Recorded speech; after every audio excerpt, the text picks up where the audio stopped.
Hello students, कैसे हो आप सभी। मैं हूं गुरदीप और ऑनलाइन स्टडी में आपका स्वागत है। तो आज मैं आपको करवाऊंगी जूझ चैप्टर के क्वेश्चन आंसर जो मैंने आपको कल करवाया था। तो आज बढ़ते हैं पहले प्रश्न की ओर बेटा।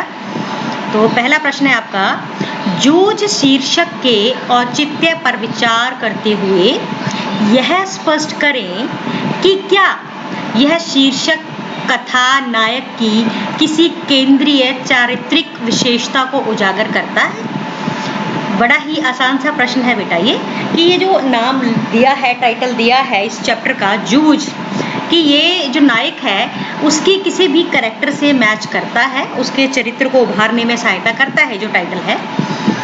तो देखिए, पाठ का शीर्षक किसी भी रचना के मुख्य भाव को व्यक्त करता है। जूझ का अर्थ है संघर्ष।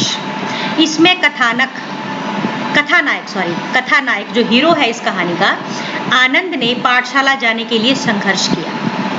आनंद पहले तो वो स्कूल में जाने के लिए संघर्ष किया, फिर स्कूल में रहते रहते भी उसने संघर्ष किया, ये हम सब जानते हैं, ठीक है। तो आनंदा के पिता ने उसे स्कूल जाने से मना कर दिया, लेकिन पढ़ने की तीव्र इच्छा ने उसे जीवन का एक उद्देश्य दे दिया। उसने विद्यालय जाने के लिए पिता की जो शर्तें मानी थी उनका पालन किया। वह विद्यालय जाने से पहले बस्ता लेकर खेतों में पानी देता, ढोर भी चराता, ढोर यानी कि पशु भी चराने जाता। उसके पिता ने उसका पाठशाला जाना बंद करवा दिया था, किंतु उसने हिम्मत नहीं हारी, पूरे आत्मविश्वास के साथ योजनाबद्ध तरीके से आगे बढ़ा और सफल हुआ। आनंदा ने मास्टर सौंदलगेकर, ये नाम जरूर याद रखना, एक नंबर के लिए पेपर में आ सकता है। आनंदा ने मास्टर सौंदलगेकर से प्रभावित होकर काव्य में रुचि लेना प्रारंभ किया। उससे उसमें पढ़ने की लालसा, वचनबद्धता, आत्मविश्वासी एवं कर्मठता तथा कविता के प्रति झुकाव आदि चारित्रिक विशेषताएं देखने को मिलती है। ठीक है बेटा, आई थिंक आपको समझ में आ गया प्रश्न। दूसरा है, स्वयं कविता रच लेने का आत्मविश्वास लेखक के मन में कैसे पैदा हुआ। तो मराठी के अध्यापक सौंदलगेकर कविता के अच्छे रसिक व मर्मज्ञ थे। वह कक्षा में सस्वर कविता पाठ करते थे तथा लय, छंद, गति, आरोह अवरोह आदि का ज्ञान कराते थे। उनसे प्रेरित होकर लेखक कुछ तुकबंदी करने लगा। उन्हें यह ज्ञान हुआ कि वे अपने आसपास के दृश्यों पर भी कविता बना सकता है। धीरे धीरे उसमें कविता रचने का आत्मविश्वास बढ़ने लगा। ठीक है, तो इस तरह मतलब कि उसने उसको लगा कि भाई वो खुद कविता जो है वो कर सकता है, लिख सकता है। ठीक है। तीसरा प्रश्न है, श्री सौंदलगेकर के अध्यापन की उन विशेषताओं को रेखांकित करें जिन्होंने कविताओं के प्रति लेखक के मन में रुचि जगाई।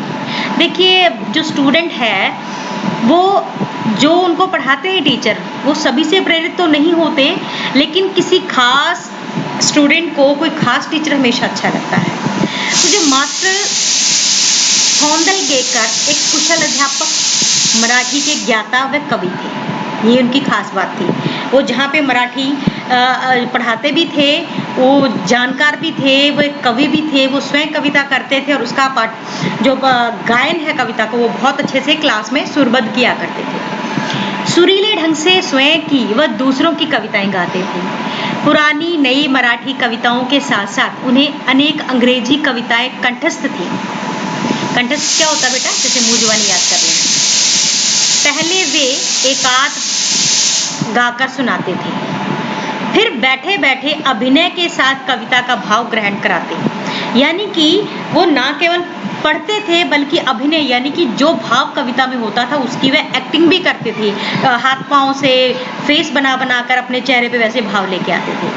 आनंदा को कविता या तुकबंदी लिखने के प्रारंभिक काल में उन्होंने उसका मार्गदर्शन व सुधार किया, उसका आत्मविश्वास बढ़ाया, जिससे वह धीरे धीरे कविताएं लिखने में कुशल होकर प्रतिष्ठित कवि बन गया। ठीक है बेटा, तो इसका श्रेय किसको जाता है, सौंदलगेकर जो उसके अध्यापक थे मराठी के, तो उन्हें ही अगर लेखक कवि बना है तो इसका श्रेय उन्हीं टीचर्स को जाता है। अगला प्रश्न है, कविता के प्रति लगाव से पहले और उसके बाद अकेलेपन के प्रति लेखक की धारणा में क्या बदलाव आया? तो देखिए, कविता के प्रति लगाव से पहले लेखक ढोर ले जाते समय, यानी कि जानवर ले जाते समय, पशु ले जाते समय, खेत में पानी डालते और अन्य काम करते समय अकेलापन महसूस करता था। लेकिन जब से उसका कविता में लगाव बढ़ा तो अब वह खेतों में पानी देते समय, भैंस चराते समय कविता में खोया रहता था। धीरे धीरे वह स्वयं तुकबंदी करने लगा।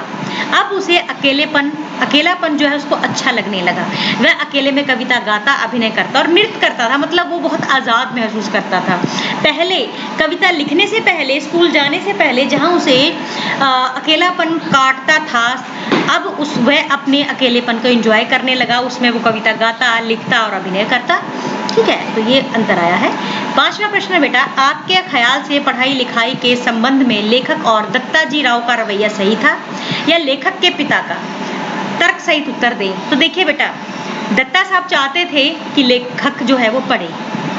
उसका पिता ही चाहता था कि उसको पढ़ाई छोड़कर उसको खेतों में हाथ बटाना चाहिए, क्योंकि वो अकेले सारा काम कर नहीं पाता। तो आपके ख्याल में आपको क्या लगता है कि किसकी राय ज्यादा अच्छी थी?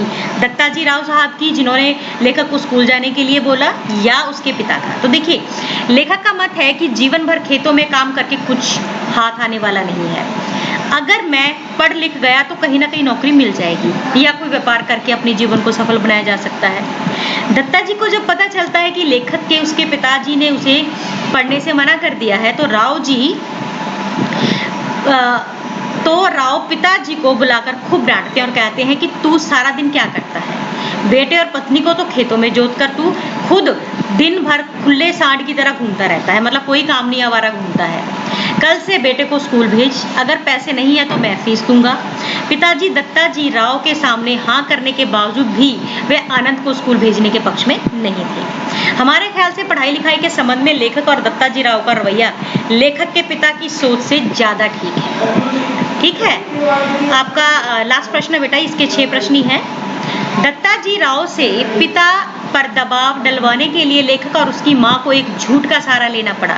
यदि झूठ का सहारा ना लेना पड़ता तो आगे का घटनाक्रम क्या होता? अनुमान लगाएं। देखिए, वो उसकी मां ये कहती है, तो माँ स्कीम लगाते हैं, वो दत्ताजी राव साहब के पास जाते हैं और सारी बात बताते हैं उसको। तो दत्ताजी एक स्कीम बताते हैं उनको कि अपने जो बाप को तुम मेरे पास भेजो, लेखक को बोलते हैं, आनंदा को, और फिर थोड़ी देर बाद बहाने से आप खुद आ जाना। ठीक है, तो उसकी माँ एक झूठ बोलती है कि जी आपको दत्ता साहब ने बुलाया था, और वो भी खुश हो जाते हैं कि भाई दत्ता साहब इतने बड़े आदमी हैं तो मुझसे क्या काम हुआ, तो बड़े खुशी खुशी जाते हैं वहाँ पे। तो अगर ये झूठ ना रचा होता, अगर ये बात ना हुई होती तो क्या होता? दत्ताजी राव से पिता पर दबाव डलवाने के लिए लेखक और उसकी मां को एक झूठ का सहारा लेना पड़ा। यदि झूठ का सहारा ना लेते और सच बताते कि उन्हें दत्ताजी राव से पिता को बुलाकर लेखक को स्कूल भेजने के लिए कहा है, तो लेखक के पिताजी उनके घर ना जाते, उल्टा माँ बेटे की पिटाई कर देते, लेखक को खेती में झोंक देते। तो देखिए बेटा, इतना बढ़िया साहित्यकार नहीं मिलता अगर वो झूठ ना बोला गया होता। तो इसीलिए कभी कभी झूठ जो है, अगर किसी का भला हो तो वो झूठ नहीं रहता बेटा, और वो सत्य नहीं रहता अगर उससे किसी का नुकसान हो जाए। तो इससे हमें ये भी शिक्षा मिलती है कि झूठा वहाँ बोल सकते हो जहाँ पर किसी का भला होता हो। तो ये सिंपल से, बड़े ही आसान से आपके 6 प्रश्न थे, और उम्मीद करती हूँ आपको आसानी से समझ में आ गए होंगे। अगर फिर भी आपको कोई दिक्कत महसूस होती है बेटा, तो आप मुझे कमेंट सेक्शन में बता के अपनी समस्या मुझे लिख सकते हो, तो मैं उसका समाधान करने की पूरी कोशिश करूंगी। तो आज के लिए बस इतना ही। बहुत बहुत धन्यवाद।